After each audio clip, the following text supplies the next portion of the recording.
สบายดีนี่แม่น EP ที่สองมื้อนี้สิพามาเปิดบัญชีเทรดของ XM แล้วล็อกอินเข้า MTC M ที่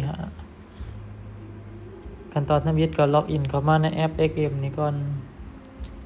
เอา ID เอาอีเมลกับรหัสที่เราสมัครสมัครในคลิปก่อนมาล็อกอินเข้าจำเข้าไปบนบัญชีจริงนี่บัญจริงเขียนว่าจริงมาแล้วก่อนอื่นเราก็มาเปิดบัญชีก่อนอยู่บนหมายเลขบวกนี่เปิดบัญชีจริงแล้วก็เลือกเป็น M ที่หา M ที่ C ก็ได้สำหรับใครอยากใส่ M ที่ C แต่นี่จะเลือกเป็น M ที่หาแล้วก็ดำเนินการต่อไปถ้าไปสมัครใหม่ตัวที่ว่าได้โบนัส30เหรียญแม่น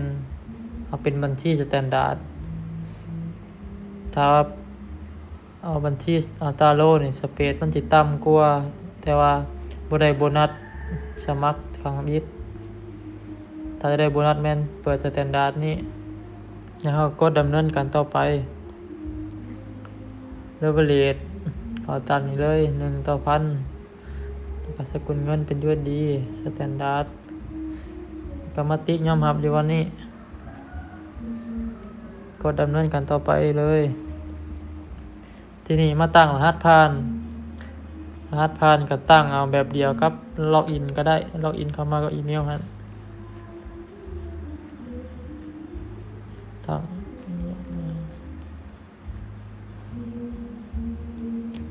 หลังจากเราใส่รหัสสำเร็จแล้วเรากดสำเร็จเลยนี่พอเปิดมาแล้วจะมีบัญชีเราขึ้นมาอย่างนี้เราจำเข้าไปเลยบัญชีจริงนี้แล้วก็เข้ามาจัดการบนจัดการนี้จัดการแล้วก็เข้าข้อมูลบัญชีเราก็มาคัดลอกเอาตัวนี้คัดลอกเอาตัวหมายเลข MT นี่กดคัดลอกเอานี่หลังจากนั้นเราจะไปโหลดแอป M ที่หามาแอป M ที่หาแอปตัวนี้เขาไปโหลดในแอป Store ถ้าว่า Android ก็จะอยู่ในเพจ Store พิมพ์ M ที่หาเข้าไปเลยนี่ในแอปตัวนี้แล้วก็โหลดเอาพอโหลดแล้วเราก็มาเปิดแอป M ที่หาเข้าไปเลยพอเปิดมาบนล็อกอินแม่นอยู่บนตั้งค่านี่สำหรับ Android แม่นจะอยู่แจข้างเทิงนี่ตัวนี้ iPhone แม่นอยู่แจรุมนี่เข้ามาตั้งค่า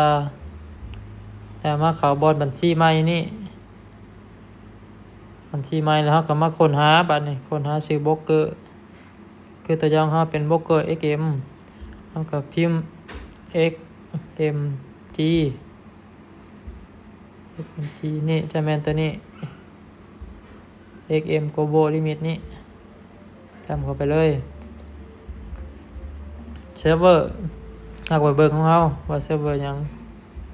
เซิร์ฟเวอร์ของเราตัวนี้เซิร์ฟเวอร์ของเราตัวนี้นี่ XM Global M ที่58เราก็มาเลือกเอาเป็น M ที่58นี่ M ที่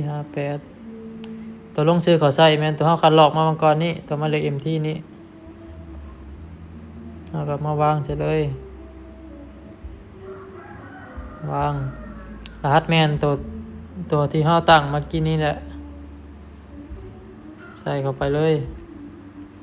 หลังจากใส่รหัสแล้วเราก็กดไม้ติ๊กนี่